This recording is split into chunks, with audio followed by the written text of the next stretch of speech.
پچھلے درس میں یہ بات عرض کی گئی تھی کہ حضور علیہ السلام کی نبوت اور آپ کی رسالت کا تذکرہ تورات کے اندر بھی تھا اور انجیل کے اندر بھی تھا۔ پچھلی آسمانی کتابوں میں حضور علیہ السلام کا باقاعدہ تذکرہ کیا گیا اور تورات کے پڑھنے والوں کو، انجیل کے پڑھنے والوں کو باقاعدہ اس بات کی ہدایت کی گئی تھی، ان کو اس بات کی تعلیم دی گئی تھی کہ اگر آخری پیغمبر آ جائے تو تم نے اس پر ایمان لانا ہے۔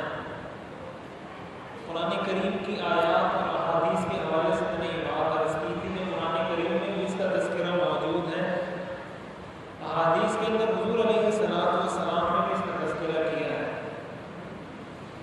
تورات کے اندر حضور علیہ السلام کا تذکرہ جن الفاظ کے ساتھ ہے، کچھ الفاظ تو میں نے عرض کیے تھے جو صحیح بخاری کی روایت کے اندر جو الفاظ آتے ہیں، کچھ اور الفاظ ہیں جو دوسری روایات میں آتے ہیں۔ صحیح بخاری میں تو وہی الفاظ ہیں جو میں نے پہلے عرض کیے تھے پچھلے درس میں۔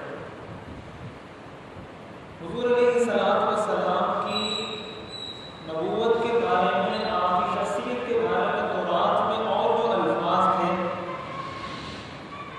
اس میں یہ الفاظ بھی شامل ہیں، اصدقہ لکل جمیل، کہ وہ جو پیغمبر آئے گا اس کو میں ہر اچھے کام کی توفیق دوں گا، ہر اچھا کام اس کے لیے میں آسان کر دوں گا۔ وَأَهَبُ لَهُ كُلَّ خُلُقٍ كَرِيمٍ، اور ہر اچھے اخلاق میں اس کو عطا کروں گا۔ یعنی آخری زمانے میں جو پیغمبر آئے گا اس کی جو صفات بیان کی گئی ہے تورات میں، یہ وہ صفات ہیں۔ أَهَبُ لَهُ كُلَّ خَلْقٍ كَرِيمٍ، خلق کریم، کہ میں اس کو ہر طرح کے اچھے اخلاق سے مزین کروں گا۔ یہ صفات بیان کرنے سے مقصد دو ہیں۔ ایک مقصد تو یہ کہ ہمیں یہ پتہ چلے کہ تورات میں حضور کا تذکرہ کن الفاظ کے ساتھ ہے، یہ تو ایک معلوماتی چیز ہے کہ آپ کی نالج میں، آپ کے علم میں یہ بات آ جائے کہ تورات میں حضور کے لیے یہ چیزیں بتائی گئی ہیں۔ دوسری چیز جو اصل ہے اس علم سے اور ان معلومات سے، وہ یہ کہ حضور علیہ السلام کی جب یہ صفات تھی تو ایک امتی ہونے کی حیثیت سے ہماری بھی یہ صفات ہونی چاہیے۔ پھر ہم اپنے آپ کو دیکھیں کہ ہم ان صفات میں سے کن کن صفات پر پورا اترتے ہیں۔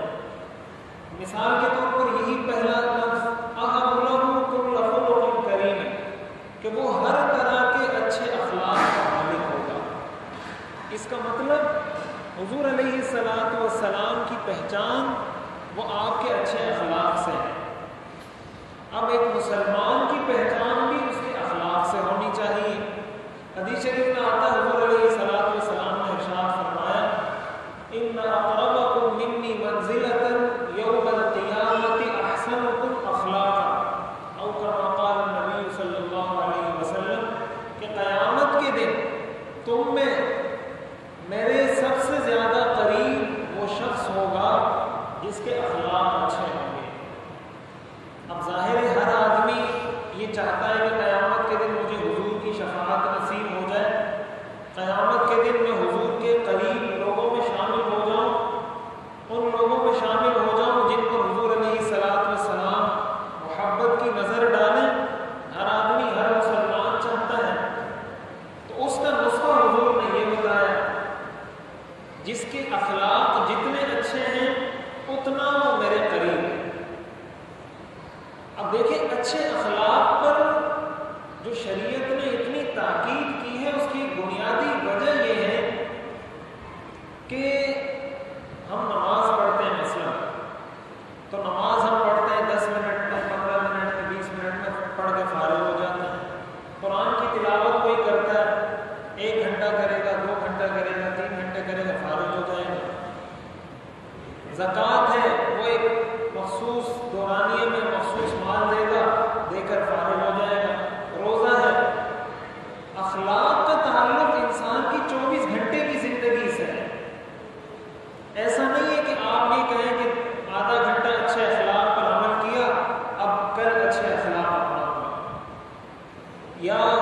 اس بندے کے ساتھ اچھے اخلاق سے مل لیا، اب کل انشاءاللہ کسی دوسرے بندے سے اچھے اخلاق سے ملوں گا۔ اخلاق پوری زندگی سے تعلق رکھتے ہیں، زندگی کے ایک ایک لمحے سے، گھر میں آپ کی زندگی۔ اچھا یہ بھی ہمارا مسئلہ ہے کہ ہم بسا اوقات ہمارے دیندار لوگ یا عام بھی بہت سارے لوگ باہر تو بڑے اچھے اخلاق ہوتے ہیں ان کے، اپنے دوستوں کے ساتھ ملیں گے تو بڑی اچھی گپ شپ لگائیں گے، بڑی اچھی دوستی یاری، دوستی میں بڑے پکے ہوتے ہیں، جب دوست فون کرے گا فوراً حاضر ہو جائے گا اور نرمی بھی کرے گا اور جناب سب کچھ کرے گا۔ گھر میں جا کے ایک دم تبدیل ہو جاتا ہے، بیوی کے سامنے اس کا رویہ بالکل کچھ اور ہوتا ہے۔ اسی طرح عورتوں میں یہ ہوتا ہے کہ کبھی ایک عورت اپنی کسی سہیلی کے ساتھ بیٹھے گی تو بڑے اچھے اخلاق اس کے، بڑی اچھی گپ شپ، اپنے شوہر کے سامنے آئے گی تو اس کی پیشانی پہ بل پڑ جائیں گے، اپنے شوہر کو پریشان کرے گی۔ تو یہ بات یاد رکھنی چاہیے کہ اچھے اخلاق کا آغاز گھر سے ہوتا ہے۔ کیوں گھر سے ہوتا ہے؟ اس لیے گھر سے ہوتا ہے کہ سب سے زیادہ آپ کا واسطہ ان لوگوں سے پڑتا ہے جو آپ کے گھر میں رہتے ہیں۔ آپ کا زیادہ واسطہ، زیادہ معاملات، بہت زیادہ قریب کا تعلق گھر والوں کے ساتھ ہوتا ہے، بیٹے کے ساتھ، والد کے ساتھ، بیوی کے ساتھ، والدہ کے ساتھ، بہن کے ساتھ، جو آپ کے ساتھ رہتے ہیں۔ اور ظاہر ہے جتنا قریبی تعلق ہے، جتنا آپ قریب رہتے ہیں، اتنا ہی کبھی کوئی لڑائی بھی ہو سکتی ہے، کبھی کوئی تلخی بھی ہو سکتی ہے، کبھی آپ کسی بات پہ ناراض بھی ہو سکتے ہیں۔ ممکن ہے کبھی شوہر ناراض ہو جائے، کبھی بیوی ناراض ہو جائے، کبھی والد ناراض ہو جائے، کبھی والدہ ناراض ہو جائے۔ اب گھر میں کوئی والد کو ناراض کر کے بیٹھا ہوا ہے، گھر میں والدہ کو ناراض کر کے بیٹھا ہوا ہے، اور باہر آ رہا ہے بڑے اچھے اخلاق سے مل رہا ہے، جس سے بھی ملتا ہے خندہ پیشانی سے ملتا ہے۔ اب یہ تو ٹھیک ہے کہ باہر وہ اچھے اخلاق سے پیش آ رہا ہے، یہ ایک اچھی چیز ہے، یہ اس کا پلس پوائنٹ ہے۔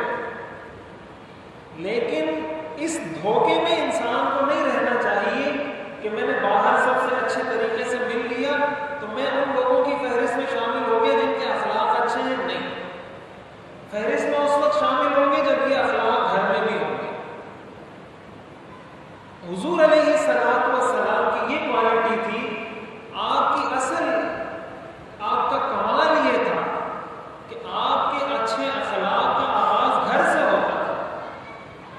حدیث شریف میں آتا ہے، صحیح حدیث ہے، حضور علیہ السلام نے کبھی زندگی میں کسی عورت پر یا اپنے کسی خادم پر زندگی بھر کبھی بھی ہاتھ نہیں اٹھایا، پوری زندگی میں۔ حضور علیہ السلام بشر تھے، انسان تھے، آپ کو بھی بہت ساری چیزوں پہ غصہ آتا تھا، اور طبعی جو چیزیں ہوتی ہیں وہ ہر انسان میں ایک جیسی ہوتی ہیں۔ حضور کو بھی بہت ساری چیزوں پہ غصہ آتا تھا۔ حضور علیہ السلام ایک ایک مہینہ گھر سے باہر رہے، کسی بات پہ ناراض ہوئے، پورا مہینہ گھر نہیں گئے ناراضگی کی وجہ سے۔ آپ کی زندگی میں یہ ساری چیزیں آئی ہیں، لیکن کبھی زندگی بھر آپ نے کسی عورت پر نہ کسی خادم پر کبھی بھی ہاتھ نہیں اٹھایا۔ اب ہم اس پر اپنے آپ کو توڑیں کہ ہم اس پر کتنا پورا اترتے ہیں۔ اب اگرچہ یہاں یہ بات بھی عرض کر دوں کہ شوہر کو، اسی طرح والدین کو شریعت نے اجازت دی ہے ہاتھ اٹھانے کی، اس کا یہ مطلب بھی نہیں لینا چاہیے۔ قرآن کریم میں آتا ہے، الرجال قوامون علی النساء بما فضل اللہ بعضهم علی بعض وبما انفقوا من اموالهم فالصالحات قانتات حافظات للغیب بما حفظ اللہ واللاتی تخافون نشوزهن فعظوهن واہجروہن فی المضاجع واضربوہن، کہ جو عورتیں شوہر کی نافرمانی کریں، شریعت نے 3 سٹیپ بتائے ہیں۔ فعظوہن، پہلے مرحلے میں ان کو واعظ و نصیحت کریں، ان کو سمجھائیں، دیکھیں ایک تو وہ چیز ہوتی ہے جس کو ہم نافرمانی کہتے ہیں کہ یہ نافرمان ہے، یہ فلاں ہے، یہ فلاں ہے. ایک ہے کہ واقعتاً وہ عورت ایسی نافرمانی کر رہی ہے جس کو شریعت نافرمانی کہتی ہے. مثال کے طور پر آپ کی جائز باتوں میں بھی آپ کی اطاعت نہیں کرتی، یا وہ بے پردگی کرتی ہے اور شوہر کہتا ہے بے پردگی مت کرو، باہر نکلو تو حجاب چہرے پر ڈال کے نکلو. یہ آہستہ کر بہت کہتے ہیں چہرے پر حجاب ڈال کے نکلو. کوئی بھی ایسی چیز جس کا شریعت نے حکم دیا عورت نہیں مان رہی، یا عورت سے شوہر اپنے حقوق کی ادائیگی کا مطالبہ کر رہا ہے اور عورت وہ حق ادا نہیں کرتی.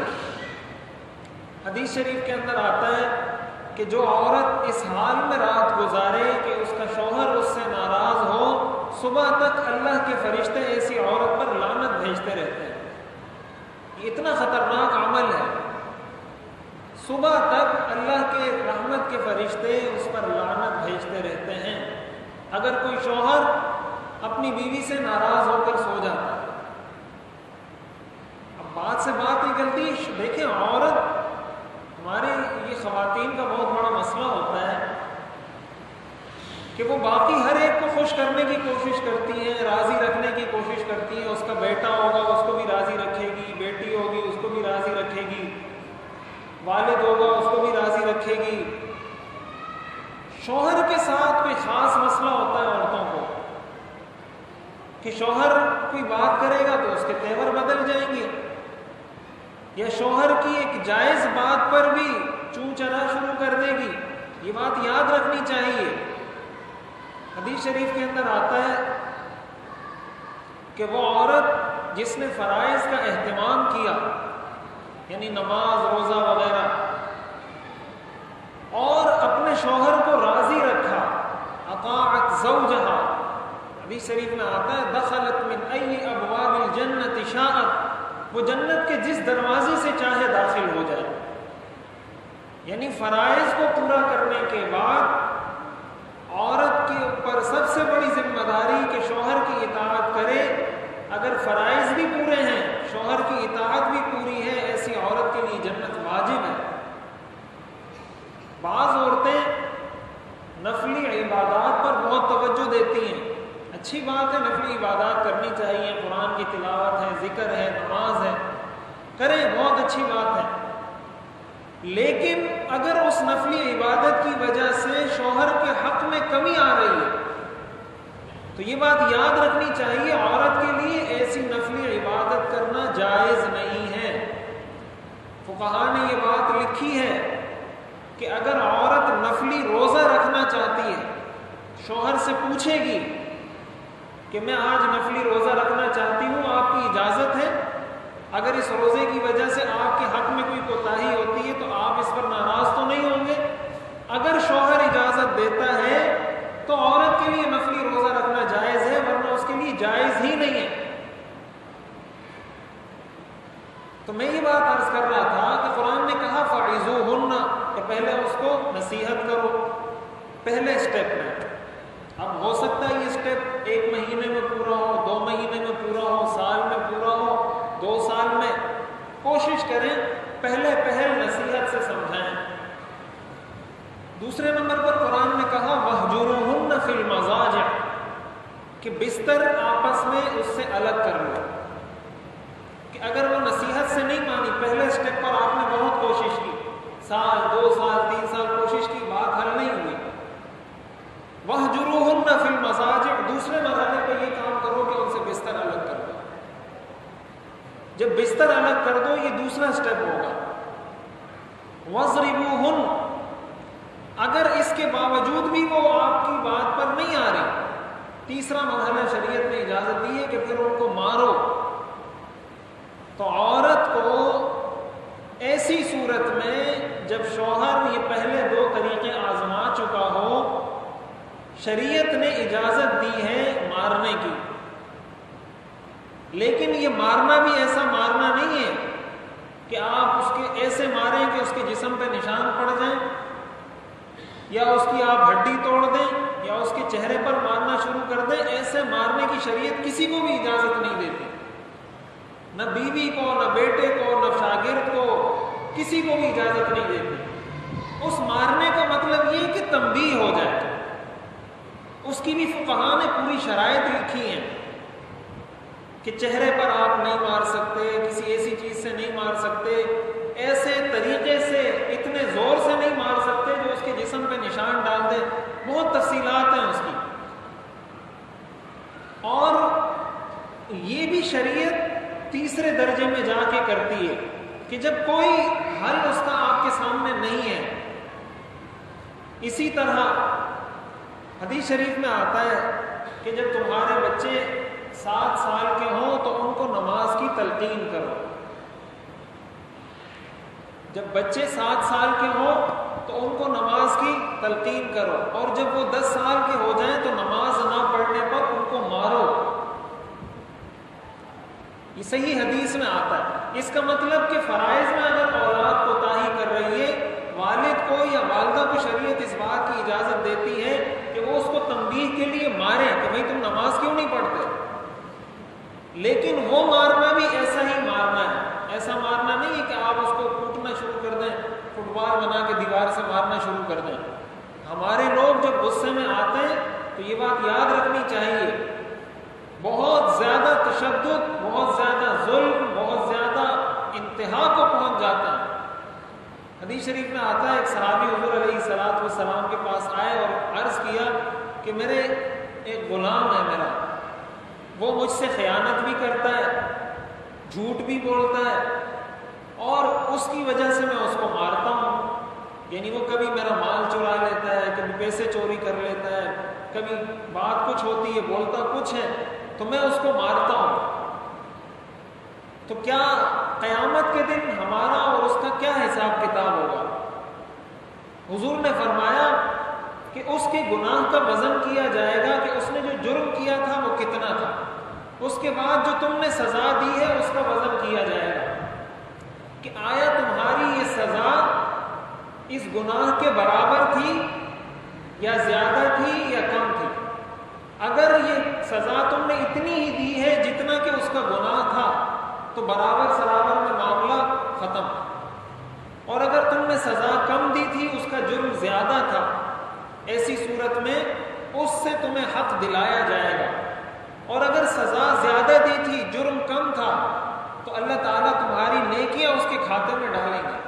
اس صحابی نے اسی موقع پر اس غلام کو آزاد کر دیا، اور انہوں نے فرمایا کہ میں تو اس کا حساب نہیں دے سکتا۔ اسی لیے علماء نے لکھا ہے، حدیث شریف میں آتا ہے کہ قاضی، جج غصے کی حالت میں فیصلہ نہ کرے۔ کسی جج کو غصے کی حالت میں فیصلہ کرنے کی شریعت اجازت نہیں دیتی۔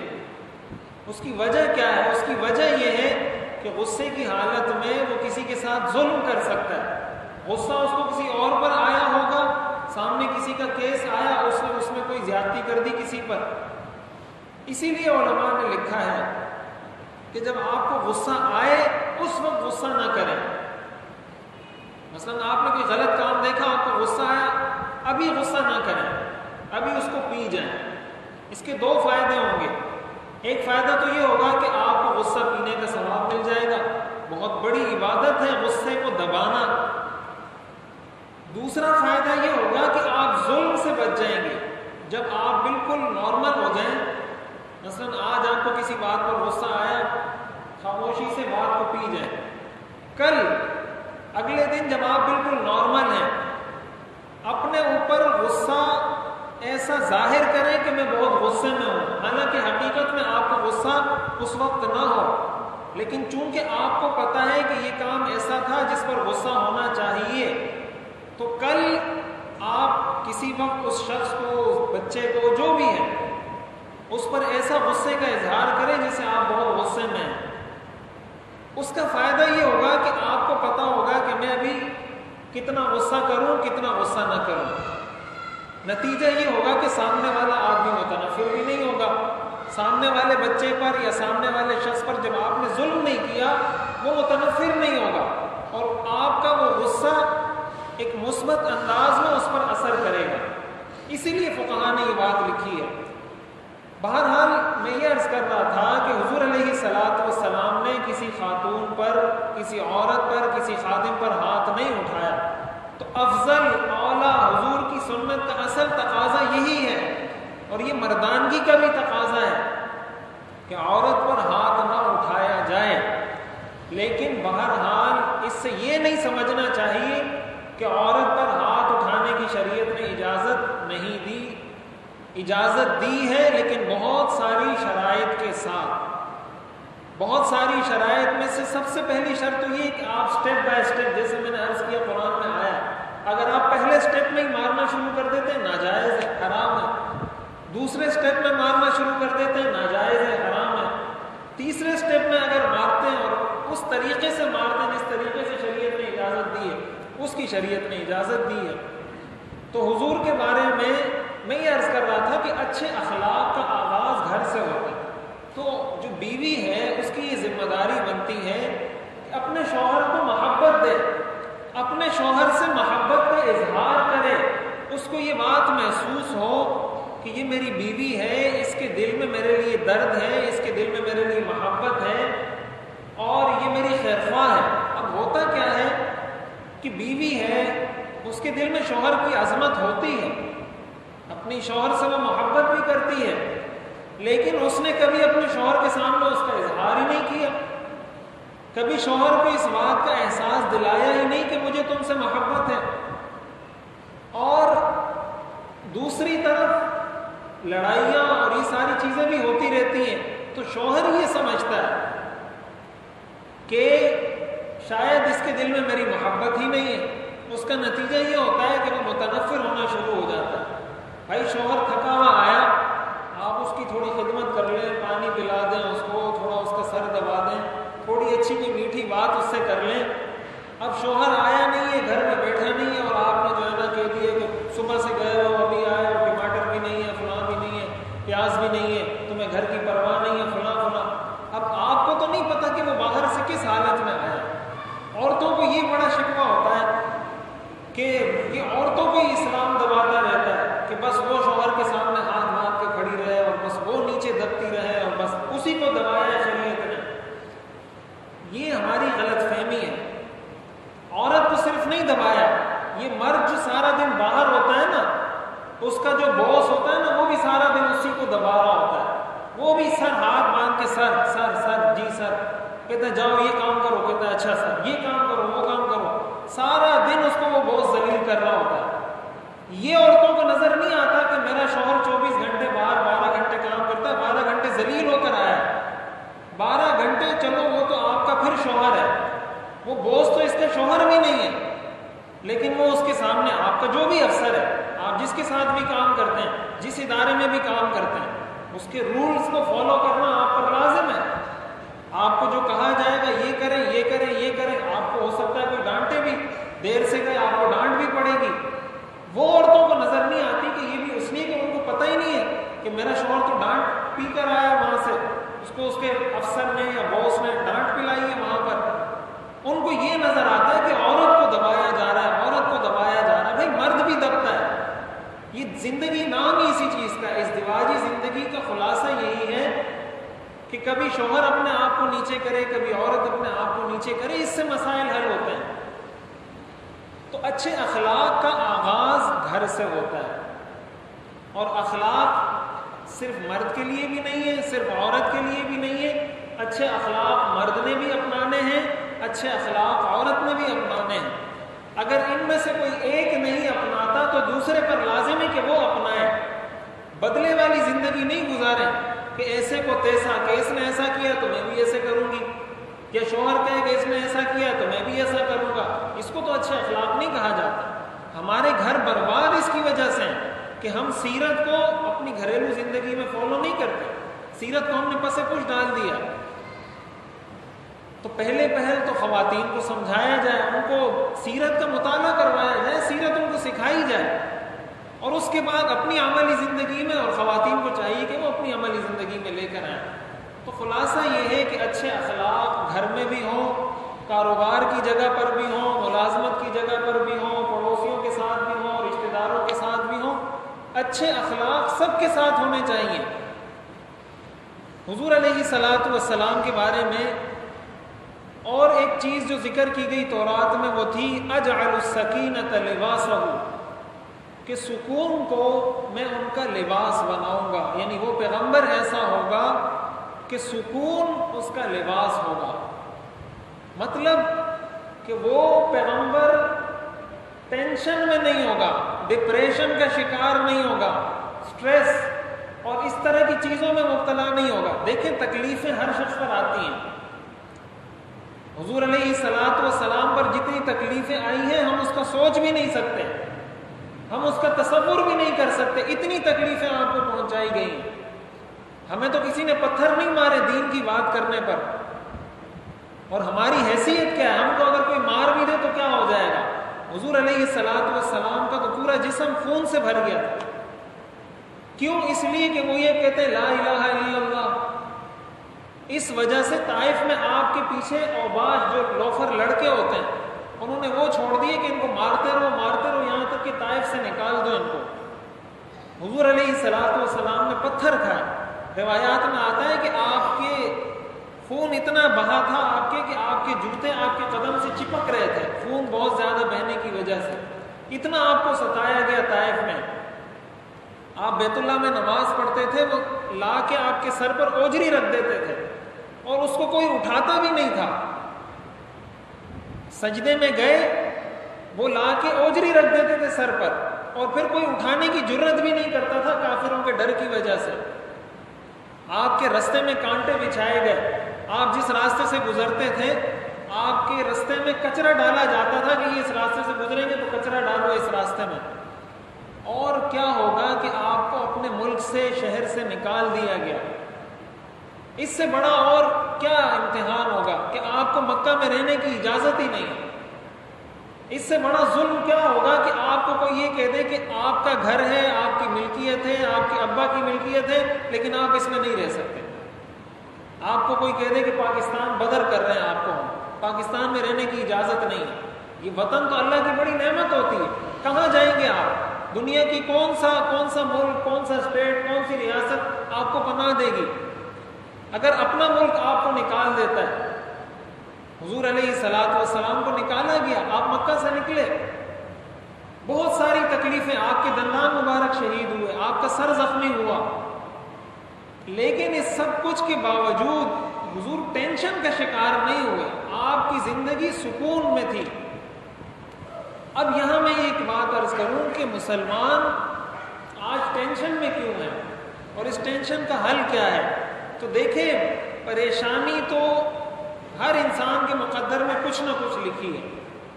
جتنا بھی مالدار ہو جائے، کوئی وزیر اعظم بن جائے، کوئی صدر بن جائے، کیا کچھ بن جائے، کچھ نہ کچھ پریشانی اللہ نے لکھی ہے. کسی کو اولاد کی پریشانی، کسی کو مال کی پریشانی، کسی کو گھر کی پریشانی، کوئی نہ کوئی پریشانی تو ہے، اور وہ سب کو پہنچتی ہے. جب انبیاء اس سے محفوظ نہیں تو ہم کیسے محفوظ ہو سکتے ہیں؟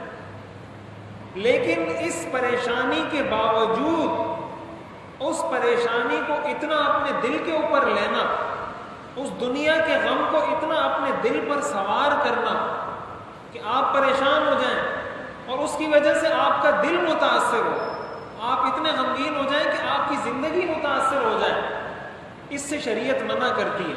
ہماری پریشانی کی 2-3 بنیادی وجوہات ہیں. ان میں سے ایک بنیادی وجہ کہ ہماری بہت ساری آرزویں پوری نہیں ہوتی. مثال کے طور پر آپ کی آرزو ہے کہ میں ایک بلڈنگ بناؤں، یا مثال کے طور پر بیوی کی خواہش ہے کہ شوہر میرا غلام بن جائے، یا مثلا شوہر کی خواہش ہے کہ میری بیوی میری ہر بات مانے، یا مثلا کسی کی خواہش ہے کہ میری اتنی تنخواہ ہو.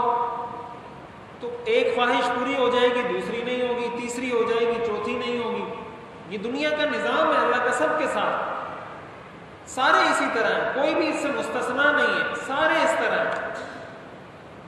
اب اس کی 2 صورتیں ہو سکتی ہیں. ایک صورت تو یہ ہے کہ اب میں اس کو سر پہ سوار کروں کہ یہ مسئلہ کیوں حل نہیں ہو رہا، یہ کیوں نہیں ہو رہا، یہ کیوں نہیں ہو رہا، یہ کیوں نہیں ہو رہا، اور ہر وقت اسی کو سوچتا رہوں. تو اب دیکھیں اس سوچنے سے وہ مسئلہ حل تو نہیں ہوگا.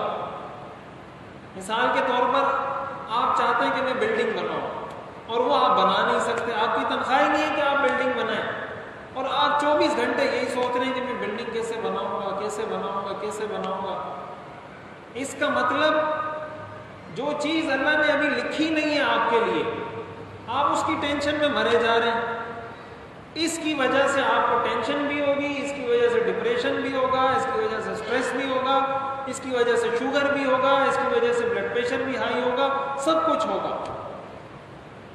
اس کا حل حدیث میں بتایا گیا. حضور علیہ الصلوۃ والسلام نے فرمایا انظروا الی من هو اسفل منکم ولا تنظروا الی من هو فوقکم وذلک اجدر الا تزدروا نعمت اللہ علیکم, کہ ہمیشہ دنیاوی لحاظ سے اپنے سے نیچے کو دیکھو.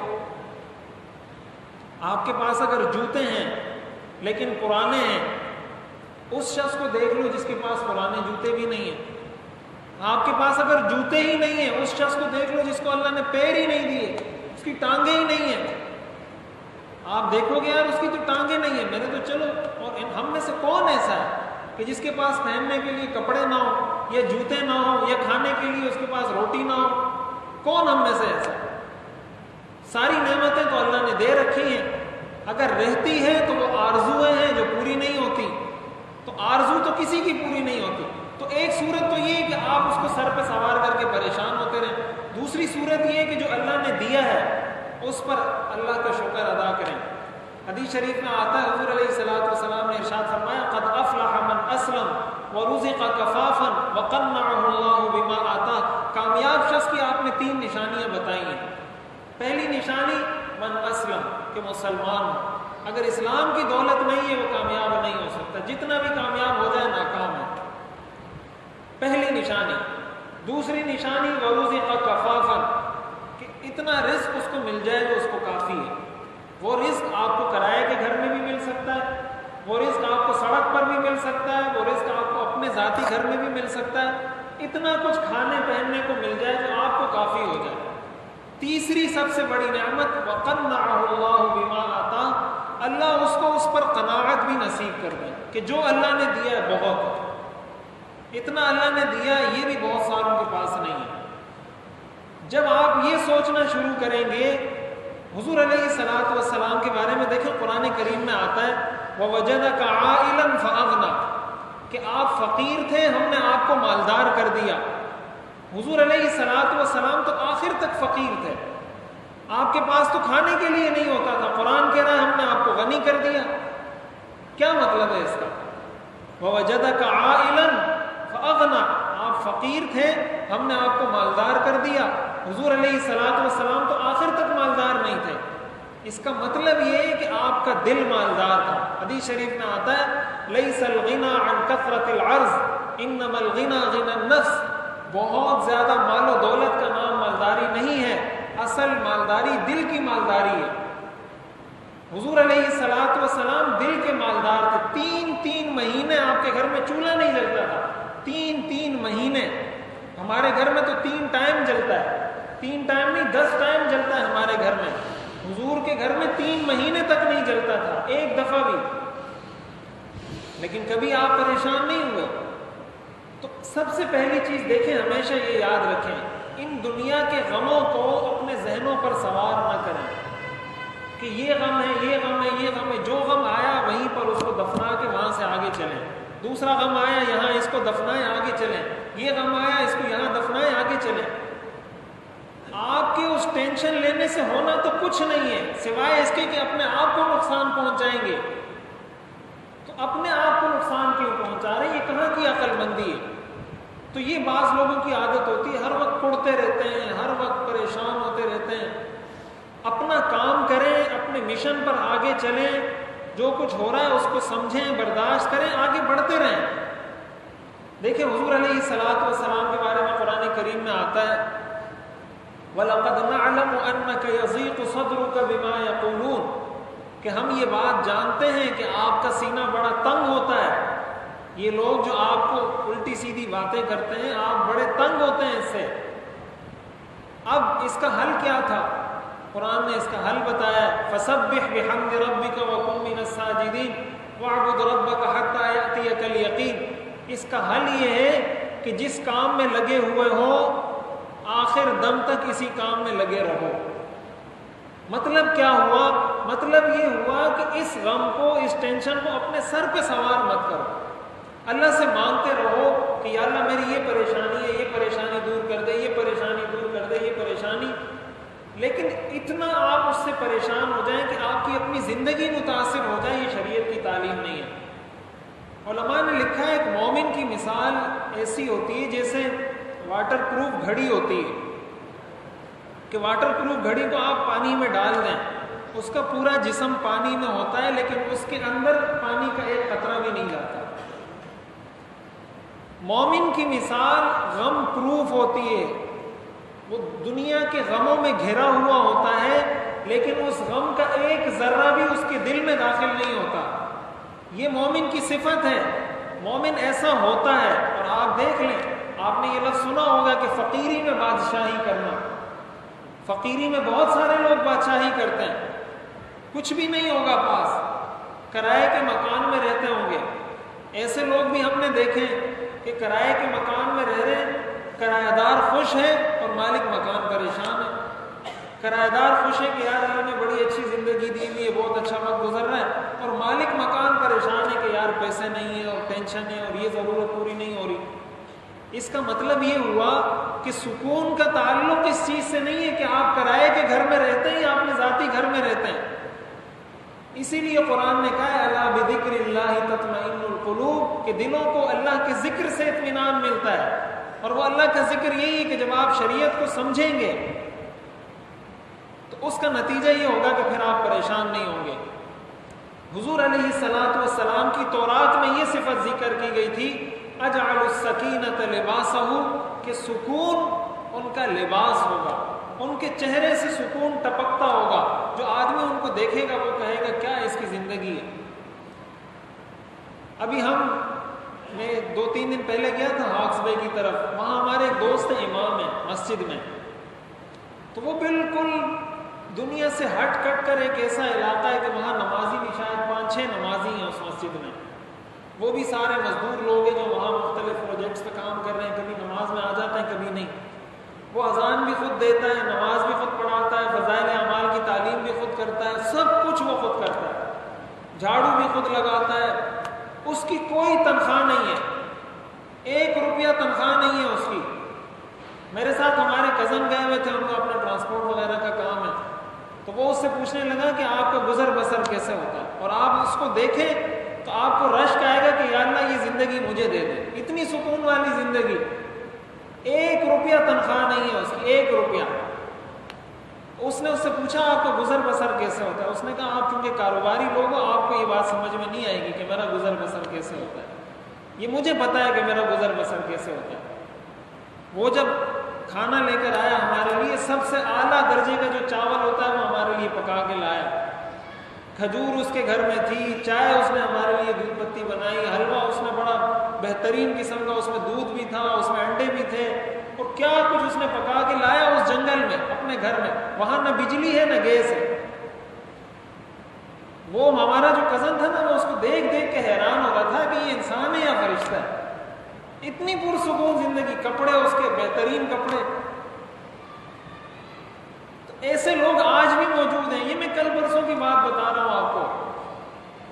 اب ہم تو یہاں رہ کے بھی خوش نہیں ہیں کہ بجلی بھی ہے، گیس بھی ہے، سب کچھ اللہ نے دیا ہوا ہے، کھانے پینے کو بھی سب کچھ ہے، ہم اس پہ بھی خوش نہیں ہیں۔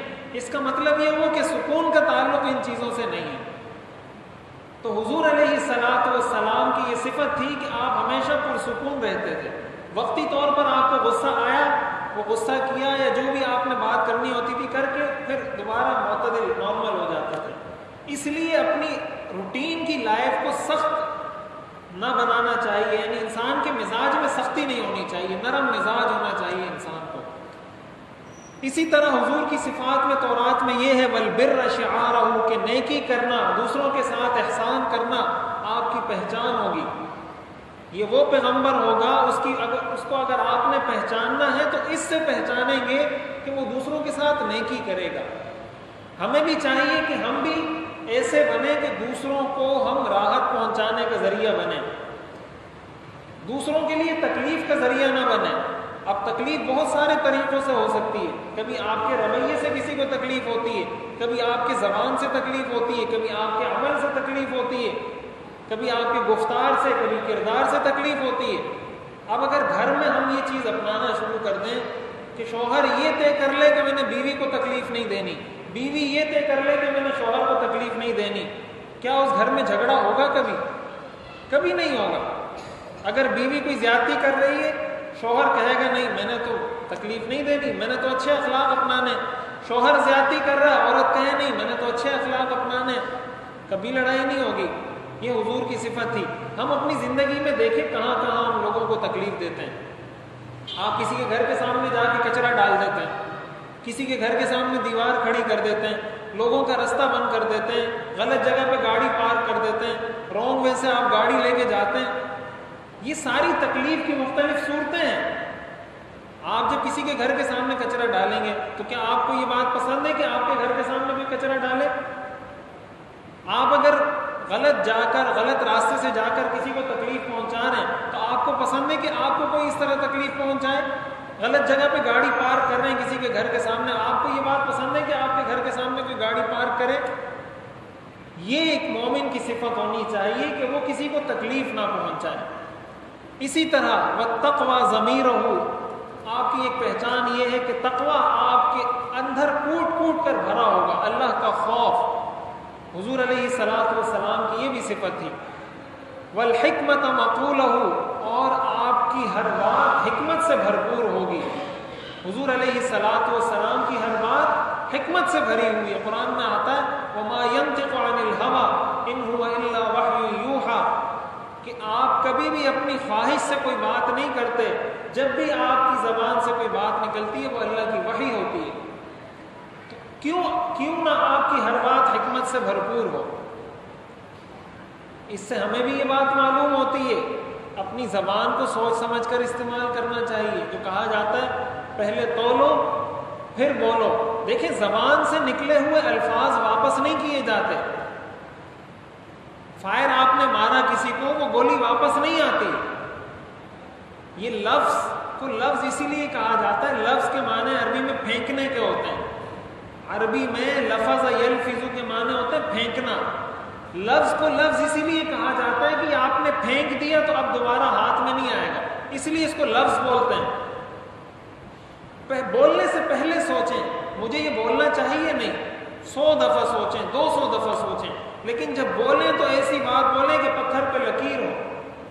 آپ کی پہچان معاشرے میں, سوسائٹی میں یہ ہو کہ یار یہ بات اس نے کی ہے, وہ کبھی غلط بات نہیں کرتا, اس نے یہ بات بولی ہے, وہ کبھی جھوٹ نہیں بولتا. ایسا نہ ہو کہ آپ کی پہچان جھوٹ کی وجہ سے ہو کہ اس نے بولا ہے چھوڑو یار وہ تو بولتا رہتا ہے. یہ پہچان نہیں ہونی چاہیے مومن کی. اس کی پہچان سچائی ہوتی ہے کہ وہ سچ بولتا ہے, حکمت کی بات کرتا ہے, لڑانے کی بات نہیں کرتا. ہماری زبان سے تو بہت ساری چیزیں اس لیے نکل رہی ہوتی ہیں کہ ہم لڑانے کی کوشش کر رہے ہوتے ہیں. رشتہ داروں میں تو یہی ہوتا ہے. آپ کی کسی کے ساتھ انبن ہوئی, اب آپ کا دوسرا رشتہ دار آئے گا, آپ سے بھی کچھ معلومات حاصل کرے گا, اس سے بھی کچھ معلومات حاصل کرے گا, ادھر آ کے آپ کو اس کی برائیاں بیان کرے گا, ادھر جا کے آپ کی برائیاں اس کو بیان کرے گا. آپ بڑے خوش ہو رہے ہوں گے کہ یہ میرا بڑا خیر خواہ ہے, وہاں پہ وہ خوش ہو رہا ہوگا کہ یہ میرا بڑا خیر خواہ ہے. حالانکہ حقیقت میں وہ آپ کو لڑانا چاہ رہا ہے. اسی کو چغل خور کہا جاتا ہے کہ وہ آپ کے سامنے بات تو بڑی اچھی کر رہا ہے لیکن اس کی نیت اچھی نہیں ہے. تو اس سے تو انسان کو بچنا چاہیے کہ آپ ایک دوسرے کو لڑائیں. تو حدیث میں بہت سخت ممانعت آئی ہے اس پر. اسی طرح والصدق والوفاء طبیعتہ, کہ سچ بولنا اور وعدہ پورا کرنا اس نبی کی طبیعت ہوگی. یہ تورات میں آپ کا تذکرہ ہے. سچ بولنا اور وعدے کو پورا کرنا اس کی طبیعت ہوگی. اس کا مطلب کہ ہمیں بھی وعدے کا پاس رکھنا چاہیے. ہم بہت سارے وعدے کر رہے ہوتے ہیں. مثال کے طور پر آپ کسی کو کہتے ہیں میں 5 منٹ میں آیا, میں 10 منٹ میں آیا, میں بس آپ کی طرف نکل گیا ہوں, اور حقیقت میں کچھ بھی نہیں ہے. یا آپ اپنے بچے کو کہتے ہیں کہ میں بیٹا آپ کو جو ہے نا آپ پوزیشن لے لو, میں آپ کو سائیکل لے کے دے دوں گا. اب اس نے پوزیشن لے لی, کوئی سائیکل وائیکل نہیں ہے. یہ وعدہ خلافی ہے. آپ اپنے بچے کو سکھا رہے ہیں کہ آپ نے بھی وعدہ خلاف بننا ہے. حدیث شریف میں آتا ہے خاتون نے ہاتھ مٹھی بند کر کے بچے کو بلایا کہ آپ ادھر آؤ, مٹھی میں میری ایک چیز ہے وہ آپ کو دیتی ہوں. حضور نے فرمایا کہ تمہاری مٹھی میں کوئی چیز ہے یا ویسے ہی بچے کو بلایا ہے؟ تو انہوں نے کہا نہیں, میرے پاس کھجور کا ایک دانہ تھا تو میں نے کہا یہ بچہ آئے گا تو میں اس کو دے دوں گا. حضور نے فرمایا کہ اگر تمہارے ہاتھ میں کھجور کا یہ دانہ نہیں ہوتا اور تم بولتی, اللہ تعالیٰ تمہیں بھی جھوٹوں کی فہرست میں شامل کر دیتا. ہم بچوں کو ڈراتے وقت کتنا جھوٹ بولتے ہیں, بلا آ رہی ہے, بہو آ رہا ہے, بلی آ رہی ہے, اور جو ہے نا پتہ نہیں کیا کیا کچھ بولتے رہتے ہیں. اب وہ بچہ سو نہیں رہا, رو رہا ہے, ہم کہتے ہیں چپ ہو جاؤ چپ ہو جاؤ, بلی آ رہی ہے, بلا آ رہی ہے, فلاں آ رہا ہے, یہ آ رہا ہے, وہ آ رہا ہے. جھوٹ ہے, گناہ ہے, کبیرہ ہے, حرام ہے, ناجائز ہے. اپنے بچوں کی یہ تربیت کریں گے تو کہاں سے بچے سیکھیں گے؟ ایسے موقع پر آپ کوئی سچی بات بول دیں, کسی اچھے طریقے سے اس کو لوری سنا کر اس کو سلا دیں. جھوٹ بولنے کی کیا ضرورت ہے؟ تو یہ بھی ہماری طبیعت ہونی چاہیے کہ ہم وعدہ خلافی سے اپنے آپ کو بچائیں. کسی کے ساتھ وعدہ کیا ہے اول تو وعدہ کریں نہیں. ہمارے لوگوں کا یہ بھی مسئلہ ہے کہ جب تک آپ اس کے ساتھ وعدہ نہیں کرتے لوگ مانتے ہی نہیں ہیں. ہمارے یہاں آپ سیاستدانوں کو دیکھ لیں نا, سیاستدان کتنے وعدے کرتے ہیں ہمارے. جو بھی سیاستدان آئے گا میں یہ کروں گا, میں یہ کروں گا, میں یہ کروں گا, میں یہ کروں گا, ہوتا کچھ بھی نہیں ہے. اب یہ سارے وعدہ خلافی کے گناہ ہیں. تو ایک لیڈر, حضور علیہ الصلوۃ والسلام بھی لیڈر تھے, آپ بھی قائد تھے. ایک لیڈر کی سب سے پہلی کوالٹی یہ ہوتی ہے کہ وہ وعدے کا پکا ہوتا ہے. جو اس نے بول دیا وہ کر کے چھوڑتا ہے. حضور نے جو کہا وہ آپ نے کر کے چھوڑا, آپ وعدے کے پکے تھے.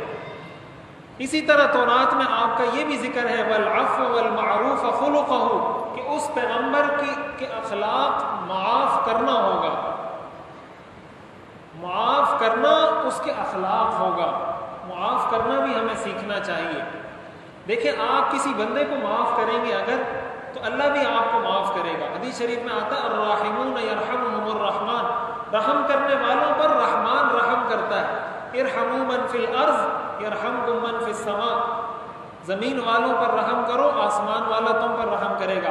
حدیث شریف میں آتا ہے ایک صحابی نے اپنے غلام کو تھپڑ مارا, پیچھے سے آواز آئی اس کو للہ اقدر علیک منک علیہ, جتنی قدرت تجھے اس غلام پر ہے اللہ کو اس سے زیادہ قدرت تجھ پر ہے. وہ صحابی فرماتے ہیں میں نے مڑ کے پیچھے دیکھا حضور علیہ الصلوۃ والسلام کھڑے تھے, اور وہ اتنا اس وقت گھبرا گئے, اتنا پریشان ہو گئے, اسی موقع پر اس غلام کو آزاد کر دیا. کہ آپ نے ایک تھپڑ تو مار دیا کہ آپ کا بس اس غلام پہ چلتا تھا, اللہ کا بھی آپ پر بس چلتا ہے. کیا اللہ کی آپ نے کم نافرمانی کی ہے؟ ہم نے اللہ کی کوئی کم نافرمانی کی ہے؟ اگر بیوی نے ایک نافرمانی کی آپ نے تو تھپڑ مار دیا. آپ جو دن رات اللہ کی نافرمانی کرتے ہیں, اگر اللہ اپنے عذاب کا ایک تھپڑ مار دیں ہم کہاں کے رہیں گے؟ تو جو بندوں پر دیکھیں حدیث شریف میں آتا ہے کہ اللہ تعالیٰ نے ایک زانیہ, ایک فاحشہ جس نے ساری زندگی گناہوں میں بدکاری میں گزاری تھی, اس کی مغفرت اللہ نے صرف اس لیے کر دی کہ ایک پیاسے کتے کو اس نے پانی پلایا تھا, اور ایک ساری زندگی عبادت کرنے والے کو صرف اس لیے جہنم میں ڈالا کہ اس نے بلی پالی تھی, نہ اس کو کھلاتا تھا نہ اس کو کھلا چھوڑتا تھا کہ باہر جا کے وہ خود کچھ کھا لے. اس ساری زندگی کی عبادت کے باوجود اللہ نے اس کو جہنم میں ڈال دیا. مخلوق پر رحم کرنا, اور دیکھیں اس سے بھی انسان کو سکون ملتا ہے. میں سکون کی بات کر رہا تھا, آپ کا بیٹا ہے مثلا, آپ کے بیٹے کے پاس اگر گاڑی آتی ہے آپ کو خوشی ہوتی ہے یا پریشانی ہوتی ہے کہ میرے بیٹے کے پاس گاڑی آ گئی, اس کی اچھی جاب لگ گئی, اس کا اچھا کاروبار ہو گیا, آپ بڑے خوش ہوتے ہیں. تو بھائی جب اللہ کے کسی بندے کے پاس کوئی نعمت دیکھیں تو یہ کیوں نہیں سوچتے کہ یار یہ اللہ کا بندہ ہے, یہ اللہ کا بندہ ہے, کتنی اچھی بات ہے کہ اللہ کے اس بندے کے پاس یہ نعمت آ گئی. جب آپ اتنا بڑا دل کریں گے کہ اللہ تعالیٰ یہ دیکھے گا کہ یہ تو خود محتاج ہے اور دوسرے بندے کے پاس نعمت دیکھ کے خوش ہو رہا ہے کہ اللہ کا بندہ ہے, کتنی اچھی بات ہے کہ اس کے پاس یہ نعمت ہے, تو کیا اللہ تعالیٰ آپ پر رحم نہیں کریں گے؟ آپ اگر کسی کے بچے کو 10 روپے دے دیتے ہیں تو وہ آپ کا بڑا جگری دوست بن جاتا ہے کہ یار اس نے میرے بچے کے ساتھ بڑا اچھا کیا ہے. اس نے میرے بچے کے ساتھ یہ اچھا کیا، یہ اچھا کیا، وہ آپ کے احسان کو کبھی بھولتا نہیں ہے۔ آپ اللہ کے بندے کے ساتھ اچھا کریں گے، اللہ اس کو بھلا دے گا؟ ایسا نہیں ہو سکتا۔ حضور علیہ الصلوۃ والسلام کی پہچان تھی معاف کرنا۔ معاف کرنے کو اپنی طبیعت بنانا چاہیے۔ کبھی کوئی غلطی ہو، حتی الامکان کوشش کریں معاملات کو صلح سے، سکون سے اور بغیر لڑائی جھگڑے غصے کے اس کو حل کرنے کی کوشش کریں۔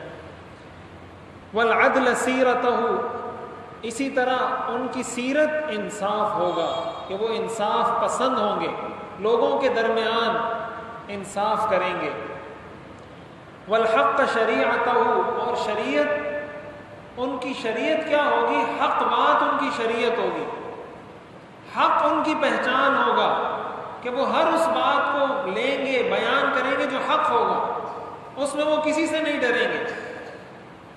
اسی طرح والاسلام ملتہ، اسلام ان کا دین ہوگا، واحمد اسمہ، ان کا نام احمد ہوگا، اہدی بہ بعد الضلالہ، گمراہی کے بعد میں ایک امت کو ان کے ذریعے ہدایت عطا کروں گا، واعلم بہ بعد الجہالہ، جہالت کے بعد میں ان کے ذریعے لوگوں کو تعلیم یافتہ بناؤں گا، وارفع بہ بعد الخمالہ، اور ذلت کے بعد ان کے ذریعے قوم کو اٹھاؤں گا، واسمی بہ بعد النکرہ، اور ان کے ذریعے انسانیت کو ایک پہچان عطا کروں گا، وَأُكْثِرُ بِهِ بَعْدَ الْقِلَّةِ، اور قلت کے بعد ان کو بہت زیادہ کر دوں گا، یعنی شروع میں بہت کم ہوں گے، بعد میں ان کو بہت بڑھا دوں گا۔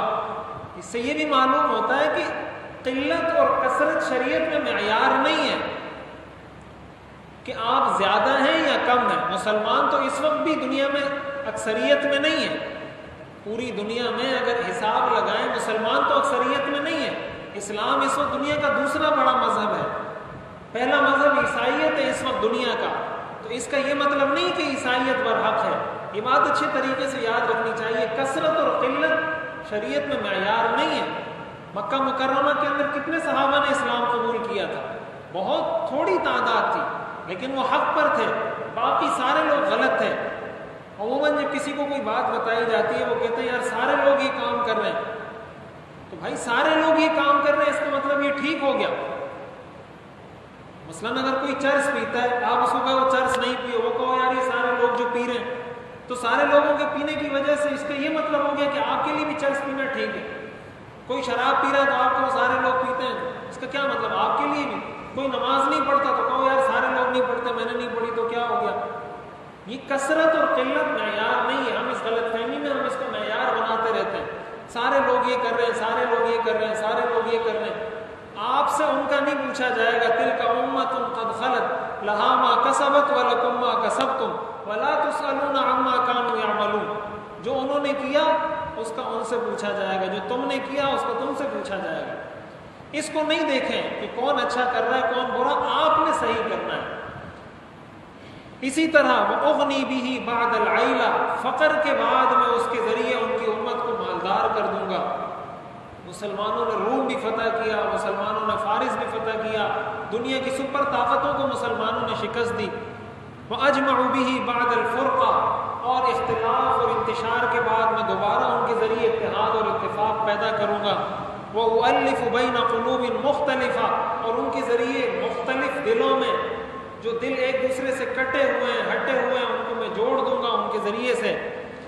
وَأَهْوَاءً مُشَتَّتَةً، اور مختلف مذاہب کو، مختلف سوچ رکھنے والے لوگوں کو ایک ساتھ جمع کر دوں گا۔ اب دیکھیں دنیا کے اندر آپ کو ہر زبان میں ہر زبان بولنے والا مسلمان ملے گا، کسی کا خاندانی پس منظر کچھ ہوتا ہے، کسی کا کچھ ہوتا ہے، لیکن مذہبی ترجیحات سب کی یشد بعضہ بعضا، کہ مومن ایک مومن کے لیے عمارت کی طرح ہوتا ہے۔ عمارت کا ایک حصہ دوسرے حصے کو مضبوط کرتا ہے۔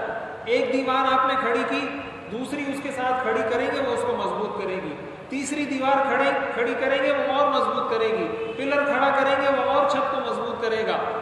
مومن اسی طرح ہوتا ہے کہ وہ ایک دوسرے کو مضبوط کرتے ہیں، باوجود یہ کہ کوئی پٹھان ہے، کوئی پنجابی ہے، کوئی سندھی ہے، کوئی بلوچ ہے، کوئی عرب ہے، کوئی عجم ہے، ترجیحات ان کی ایک ہے۔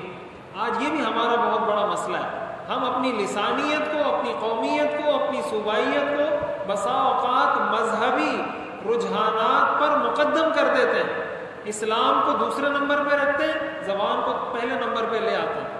کبھی کبھی ہمیں پتہ ہوتا ہے کہ میرا یہ چچا کا بیٹا ہے، میرا یہ بیٹا ہے، میرا یہ بھائی ہے، یہ غلط ہے، اس نے اس کے ساتھ ظلم کیا ہے، لیکن ہم اس غلط کو صرف اس لیے غلط نہیں بولتے کہ چونکہ وہ میرا بیٹا ہے، وہ میرا بھائی ہے، وہ میرا چچا ہے، وہ میرا والد ہے۔ شریعت اس کی اجازت نہیں دیتی۔ آپ کی جو بھی خواہشات ہوں شریعت میں سارے ایک ہیں، شریعت سب کے لیے ایک ہے، جو شریعت کا کہنا ہوگا وہ ماننا ہوگا۔ وَأَجْعَلُ أُمَّتَهُ خَيْرَ أُمَّةٍ أُخْرِجَتْ لِلنَّاسِ، اور میں ان کی امت کو بہترین امت بناؤں گا جو لوگوں کے نفع کے لیے نکالی گئی ہے۔ یہ حضور علیہ الصلوۃ والسلام کی صفات تھی تورات میں، اور حضور علیہ الصلوۃ والسلام کے اندر یہ ساری صفات پائی جاتی تھی۔ اس زمانے کے یہودیوں نے بھی دیکھ لیا تھا، اس زمانے کے عیسائیوں نے بھی دیکھ لیا تھا، اس زمانے کے مشرکین نے بھی دیکھ لیا تھا کہ اس پیغمبر کے اندر یہ ساری صفات پائی جاتی ہیں، لیکن اس کے باوجود جو ایمان نہیں لائے، وہ میں نے عرض کیا تھا پچھلے درس میں، ان کو حسد تھا کہ یہ پیغمبر بنو اسماعیل میں سے کیوں مبعوث کیا گیا، بنو اسرائیل میں سے کیوں نہیں، اس وجہ سے وہ ایمان نہیں لاتے تھے۔ تو حاصل یہ ہوا کہ اسلام کا آج بھی پوری دنیا کے مسلمانوں کو اسلام کی یہ دعوت ہے، قُلْ يَا أَهْلَ الْكِتَابِ تَعَالَوْا إِلَىٰ كَلِمَةٍ سَوَاءٍ بَيْنَنَا وَبَيْنَكُمْ أَلَّا نَعْبُدَ إِلَّا اللَّهَ۔ ساری دنیا کو اسلام نے یہ دعوت دی ہے، تعالوا، آ جاؤ، إِلَىٰ كَلِمَةٍ، اس کلمے پر، سَوَاءٍ بَيْنَنَا وَبَيْنَكُمْ، جو ہمارے اور تمہارے درمیان برابر ہے، کیا اللہ نعبد الا اللہ، کہ اللہ کے علاوہ ہم کسی کی عبادت نہ کریں۔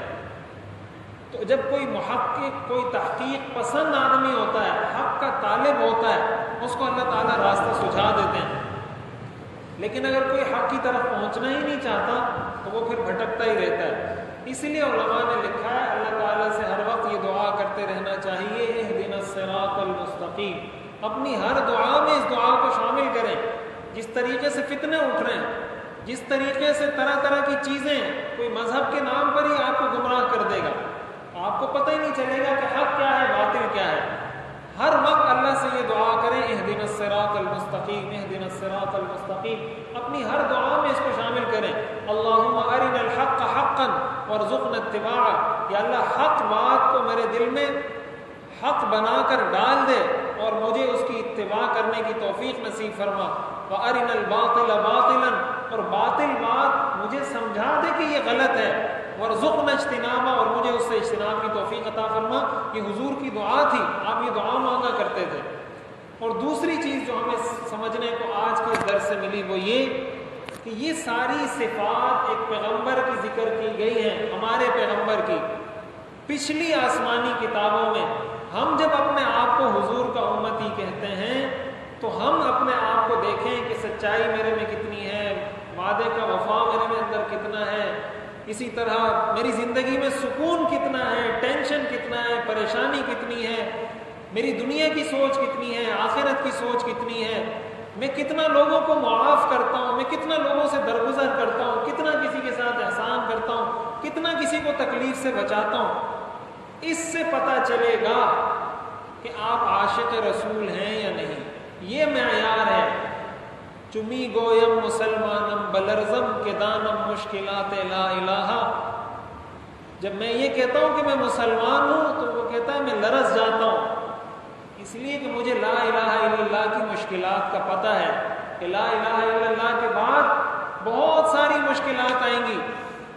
کبھی بیوی کے ساتھ صبر کرنا پڑے گا، کبھی بیٹے کے ساتھ کرنا پڑے گا، کبھی بھائی کے ساتھ، کبھی رشتہ دار کے ساتھ، کبھی پڑوسی کے ساتھ، کبھی کسی کے ساتھ، کبھی کسی کے ساتھ۔ یہ وہ لا الہ الا اللہ کی مشکلات ہیں کہ جب انسان اس پر کامیابی سے گزر جاتا ہے اس کو کہا جاتا ہے کہ یہ اللہ کے رسول کا عاشق ہے، یہ اللہ کے رسول کی سیرت کو فالو کرنے والا ہے، حقیقی معنوں میں ان کا پیروکار ہے، ان کا فالوور ہے۔ اللہ تعالی ہمیں حقیقی معنوں میں حضور علیہ الصلوۃ والسلام کی سیرت پر عمل کرنے کی توفیق عطا فرمائے۔ وآخر دعوانا ان الحمد للہ رب العالمین۔ الحمد للہ رب العالمین والصلاۃ والسلام علی رسول محمد وآلہ وأصحابہ اجمعین۔ ربنا آتنا فی الدنیا حسنة وفي الآخرة حسنة وقنا عذاب النار. صلى الله تعالى